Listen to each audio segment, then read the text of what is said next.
Many Chinese came to Canada at the turn of the century from southern China.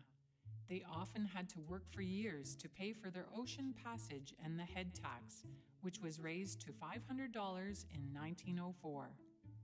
Only the Chinese had to pay a head tax to Canada, but despite the large amount they had to pay, tens of thousands still came. In British Columbia during the early 20th century, some Chinese immigrants started moving eastward. By 1911, Chinese Canadians could be found in many small towns and cities across Canada.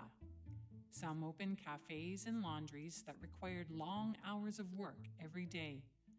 Regardless of where they lived, many Chinese Canadians did many different jobs in order to earn a living. For Chinese immigrants in Canada, education was a means of creating opportunities. In British Columbia, Chinese were banned from many professions despite having university degrees. Some moved east where there were no laws preventing them from being lawyers, doctors, or accountants. Whether living in China or Canada, the Chinese had a strong duty to family. For example, children were expected to take care of their parents when they got older. In Canada, Chinese immigrants used family connections to find work and open businesses. Because of the high cost of the head tax, most of the Chinese living in Canada could not bring their wives and children with them.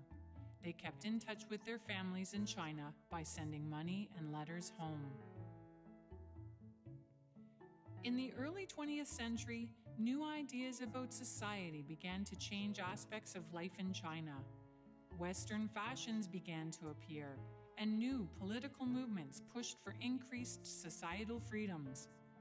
An influx of Western ideas may have influenced some people's decision to emigrate to North America. In Canada, Chinese culture was rich and vibrant in larger centers like Vancouver or Victoria. In small towns across Canada, however, workers were isolated from larger Chinese Canadian communities, but stores and cafes often became meeting places for people of diverse backgrounds.